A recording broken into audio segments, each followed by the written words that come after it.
Hey there. Thanks for tuning in. You ready for another episode of my Bigfoot sighting? Alright then, let's do this. Seen a bunch of rundown no-horse towns where the church is the backbone, love's in the plow, and the five-string melodies grooving, with the farmland rows where the roots run deep, beyond the noise of the busy streets, where the songs of the South are soothing. When I hear the front porch picking down, home rhythm ringing out, I don't run from banjo music. Yeah.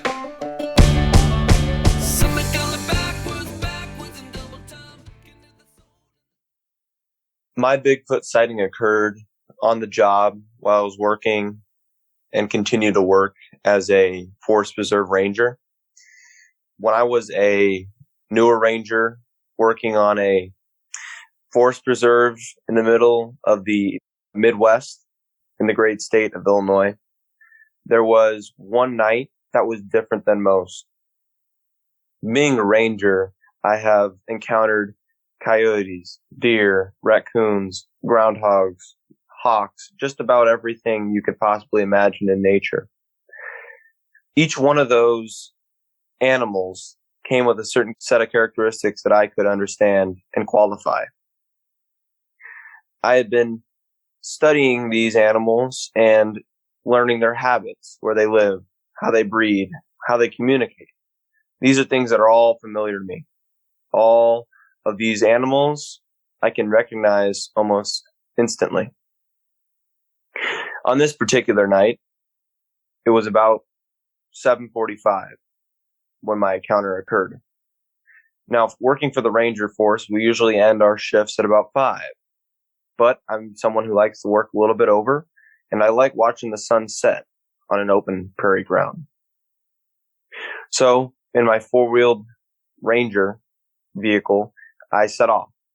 This vehicle is known to some as a side-by-side, and it is big enough for just about 2 people to sit in. I have all my equipment, radios, chainsaws, whatever I need for the job is in that 4x4. And as I'm driving, checking the preserves, closing gates, maintaining buildings and shelters, I have a habit of driving to the edge of the preserves and meeting with the people who live right on the edge, whose houses back the preserves. A lot of them are older folks who have a lot of life experiences, and they just kind of want to get away. Well, there's one particular set of houses, about 4 to 5 houses long, in which we have a great relationship with the families. They'll call us out for trees that need to be cut down if they're leaning over their property to maintain paths, and sometimes, if we have nothing to do, snowplow. Well, the house that I pulled up to usually is maintained and owned by an older couple who love nature and have been living there for about 10 to 15 years. I decided that I was going to stop by just to say hi. We have good conversations at least once a week. And today was no different. I was ending my shift before a long weekend, so I decided to stop by. Usually, when I drive up, I see their cars in the front, the house bustling with life as they maybe have their grandkids over and people in the backyard. But today was different. There was no one in the house. The cars were gone and the lights were off. I really didn't think too much of it because everybody's entitled to a good vacation. I know I want one. So I just kind of kept on driving. This couple had been living there so long, the preserve felt comfortable enough to let them put a chair and table on the preserve grounds overlooking a natural body of water they have behind their house. Well, that table is about 100 yards from their house, so it's a little bit of a walk for them. And I like to maintain the little trail they have there because it's just common courtesy and they're really good people. I love having my experiences with them and they love sharing their experiences with me, so I want to keep our relationship as good as possible and maintain the preserve at the same time.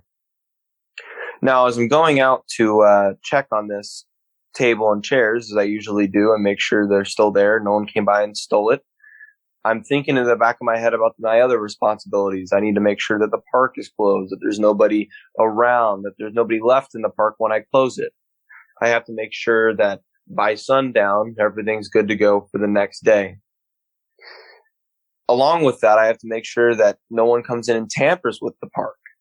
We don't want anybody dumping trash in our dumpsters or stealing things from other people's property whose house is back to the forest preserve. Well, as I'm doing this, I stop by a 4x4 right in front of the set of table and chairs, and I walk up to it. Only it's much different than I usually see it. Usually, the two sets of chairs are neatly placed, sometimes with a pad on it, sometimes not. The table is a glass table with black rims. It's a very nice set. The people who maintain it do a fantastic job in keeping it looking fresh and new, no matter what time of the year it is. As I'm walking up to it, again, I'm observing everything and making sure I have my checklist down in my brain. I look down at my watch and I see it's about 8:30. It's starting to get dark. Now, where I work, when it starts to get dark, it might take an hour or two during the summer. So I knew that the sun might set about 9:15. So I kept on walking and I saw it.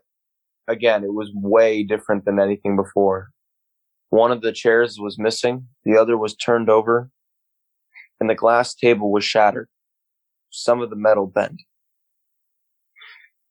It was at the point now where I needed to get my flashlight and investigate.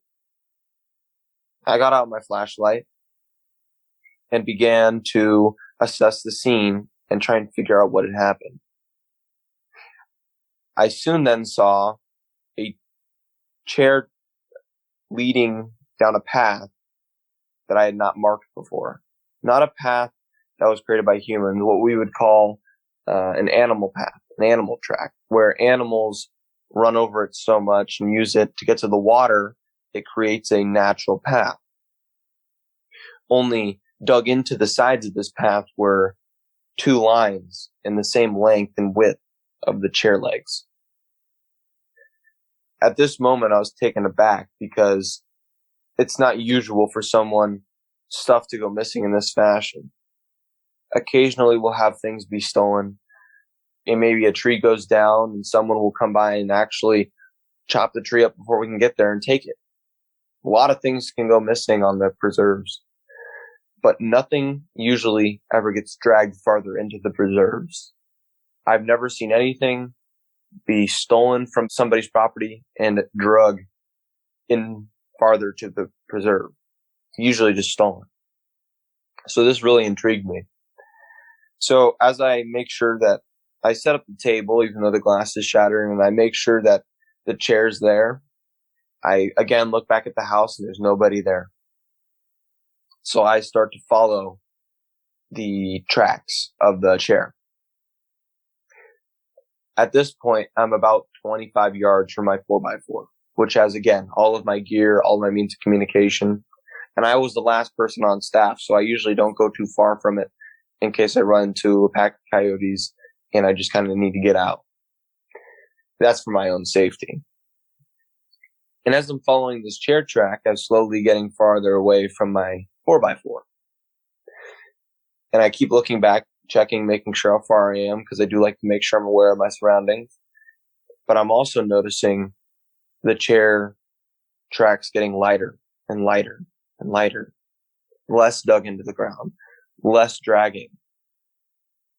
The dirt that was being drug up at the beginning of the trail and the track was dark, rich soil. At the end of the tracks, it was dry dust. So I knew that someone had drugged the chair and then decided to lift it up. At this point, I'm probably about 50 yards away from my side-by-side and my 4x4. The chair tracks have completely vanished, and I'm wondering what is going on. I look all around with my flashlight, scanning the brush line, and I'm just now entering a tree line. It is just then when I hear a thunderous sound of metal being broken and being dragged across grass or dirt. It's a very distinct sound. When I bring trailers to the lakes and I am dragging the trailer, it's a very distinct sound. It sounds almost like someone scraping metal against a rock. Again, it's a very unnatural sounding sound. And this thunderous sound of metal being torn apart and broken and twisted happened at the same time. And it was about another 25 yards in front of me. My job as a ranger is to make sure the preserves are safe, make sure that everything's okay, make sure nobody gets lost or hurt or anything on the preserves. That's my duty. As I followed this sound, I heard brush moving. In my head, I thought I was going to be running up on either a group of people or maybe an animal who had gotten stuck in the chair. I'm trying to rationalize the sound of the metal being dragged. I'm trying to rationalize the sound of the metal being twisted. It's very unnatural. Very human-like sounds, something that we would make. When we are at the shop, people drop metal. People drop saws. It sounds very human, man-created. I was very intrigued. And also beginning to be very scared. It takes a lot to scare me because of what I've seen. But as I'm approaching, I see that there's this large bush. And behind the bush, I notice that there's an outcrop, an opening, and surrounding that opening are about 150 to 200 oak trees, old, rich oak trees. I shine my flashlight at the base of the bush, and I see the chair leg. As I slowly move my flashlight from the bottom of the bush to the top of the bush, I begin to realize that there's something behind the bush. As I bring my flashlight up, I start to see it. It is something I've never seen before. It's something that makes you want to run, but at the same time intrigues and captures your mind. I'd never seen any kind of fur or hair like it before. And as my flashlight slowly begins to ascend, I begin to realize that the hair is gray with patches of super light, almost white gray. And this flashlight's going up. And as it's going up, I can see the stomach, very toned, but not like in the magazines when you have the guys that are absolutely shredded. It was toned as if you was lifting trees or you were doing hard work, labor your entire life. Very natural looking. My flashlight began to rise, and I was shocked to find that my flashlight was at my head height, and I was just beginning to see its chest. Its chest was massive, probably doubling mine. And I'm a 6 foot, fully grown man. As my flashlight begins to go up, the fur starts to fade and this light brown, almost grayish skin begins to appear. And I see its face. It has a dark, brown, grayish, black worn mouth. Its hair is almost in the form of a very thick beard going all the way up to the top of its head. Its forehead is uncovered. The hair is gone and the skin is peeling through. And the skin looks worn. The skin looks old. I begin to move my flashlight back down to the face. And I realize this is not a coyote. This isn't even a bear. In those very moments, I said to myself, I'm looking at a Sasquatch. I could see that the brow was so pronounced. Its head wasn't completely looking up. I didn't get to look it directly in the eyes. But as I'm moving the light back down, my hand begins to shake. I begin to think of running. But that is probably the worst decision I could have made. So I decided to myself I would stay here until either it left me or I felt it was time for me to leave. And slowly it began to lift its head up, revealing yellowish red, almost orange eyes that were reflecting off of my flashlight. The pupils were grayed, not completely white, again as if it was very old and worn. Now in a staring competition, locked against its stare. It begins to breathe very heavily, and I see in one hand it has a piece of that chair completely ripped off from the piece below. I was just in complete shock, and I decided to stand my ground. There was no one else on duty. I had no one to radio, no one to call in, no one to call for backup. I was by myself. We probably have a stare off for around 25 seconds. I decide that it is now my time to leave, as I almost felt the air begin to be filled with agitation from it. I was becoming more and more scared, and in my opinion, in what I saw and felt, it began to become more aggressive.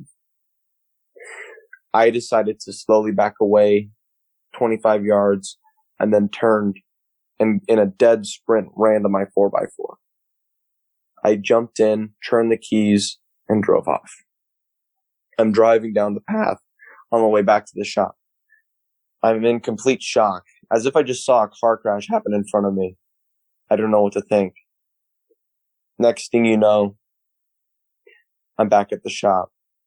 I turn off the car, put the keys in the spot for him on the wall, and I just sit there and think for a couple minutes. I'm saying to myself, what did I see? Was that really a Sasquatch? I go home that night and go right to bed. I didn't even shower. I slept in my work clothes. I was so in shock. This isn't the first weird thing I've ever seen on a preserve. We get a lot of weird sightings if you work there long enough. But this was the first time I was within 50 yards of something this big. I woke up the next morning and began to realize that it was about 12 feet tall.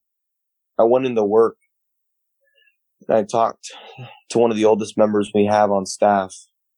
And he said when he was about my age, and around the same area, before the houses were built, he saw a Sasquatch. But instead of having gray and almost white hair, it had stark and defined black hair. It was a powerful looking beast when he saw it. When he saw it, he was so afraid, he began to shiver and sprinted away immediately. His story and mine mirrored almost exactly what the animal looked like. Its arms were defined, a very natural looking chest in which there was a very strong odor. The chest was very strong in its features, and it looked like a man's body, beefed up all the way, 12 feet tall, with a gorilla's head. Only the gorilla's head had cheekbones that resembled humans, and a mouth that would almost make you think it could speak. We shared stories. I left work the next day, and that was it. I never told my story to anybody until recently. Again, I've seen a lot of weird stuff on the preserves, but I have never seen anything like that. Now, all I hear when I go out there late at night are taps and clicks and whistles and maybe the occasional knock. I do not tread anywhere near those waters or anywhere near those sounds when I hear them. I simply respect and move on. That is my story of my encounter with the Sasquatch. That is my story of Bigfoot. Well, that's it for tonight's show. If you've had a Bigfoot sighting and would like to be a guest, please go to mybigfootsighting.com and let us know. Thanks for listening. Have a great night. Seen a bunch of rundown no-horse towns where the church is the backbone, love's in the plow, and the five-string melodies grooving, with the farmland rows where the roots run deep, beyond the noise of the busy streets, where the songs of the South are soothing. When I hear the front porch picking down, home rhythm ringing out, I don't run from banjo music. Yeah.